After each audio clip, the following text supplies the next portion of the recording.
അരോമയ്ക്ക് വെട്ടിപ്പിടിച്ചിരിക്കുന്നു. ഈ യുദ്ധത്തിൽ അവർ വിജയിച്ചിരിക്കുന്നു. വള്ളംകളിയുടെ ലഹരി ഒന്നുകൊണ്ട് മാത്രം താല്പര്യം കയറി. വള്ളംകളിക്ക് പുതിയ വള്ളമിറക്കാനുള്ള താല്പര്യമായിരുന്നു കൊല്ലംകാരനായ രഞ്ജിത്ത് സജീവൻ ഉണ്ടായിരുന്നത്. ആലപ്പുഴയുടെ നെഹ്റു ട്രോഫി ഇതാ കൊല്ലത്തേക്ക് വരുന്നു. പ്രിയപ്പെട്ടവരെ, ആര് പറഞ്ഞു? സമയം പറയാം. അരോമ ചുണ്ടൻ 4.23. കൊല്ലത്തിന്റെ അരോമ, അങ്ങനെ തന്നെ പറയണം. കൊല്ലത്തിന്റെ അരോമ, ചരിത്രം. സമയം ഞാൻ പറയാം. അരോമ ചുണ്ടൻ 4.23, 328. നെടുഭാഗം ചുണ്ടൻ 4.23, 448.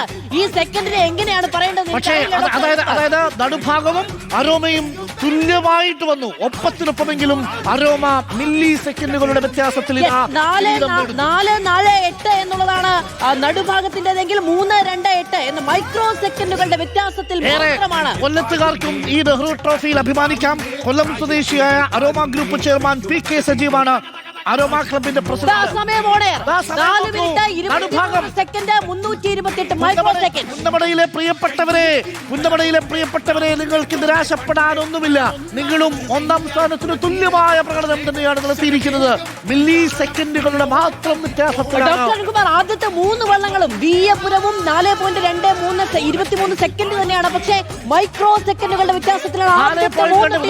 4.23 മേൽപ്പാടം മാത്രം 4.24. അതിനിടയിൽ ഏറ്റവും അവസാനം കാണുന്ന മൈക്രോ സെക്കൻഡുകളുടെ വ്യത്യാസത്തിലാണ് പ്രിയ പ്രേക്ഷകരെ അരോമ 1 ജലരാജാവായി മാറുന്നത്, നടുഭാഗം 2-നും വിയപുരം 3-നുമായി മാറുന്നത്. കൊല്ലം ചരിത്രം കുറിച്ചിരിക്കുന്നു. കൊല്ലത്തിന്റെ aroma boat club, aroma chairman PK Sajeev, aroma ക്ലബിന്റെ പ്രസിഡന്റായ അരോമ ക്ലബ്ബ് ഇപ്പോൾ ഇതാ 72ാമത് നെഹ്റു ട്രോഫി സ്വന്തമാക്കിയിരിക്കുന്നു. പ്രിയപ്പെട്ട പ്രേക്ഷകരെ, ഈ ക്ലബിൽ തുടങ്ങിയിരിക്കുന്നത് കഴിഞ്ഞ തവണ 1ാം സ്ഥാനക്കാരായ വിയപുരത്തിന്റെ ക്ലബ് അംഗങ്ങളെ തങ്ങളുടെ ക്ലബിലേക്ക് കൊണ്ടുപോയി അവിടെ പരിശീലനം നടത്തി കൊല്ലത്തിന്റെ സ്വന്തം ക്ലബ്ബായ അരോമ. അയ്യോ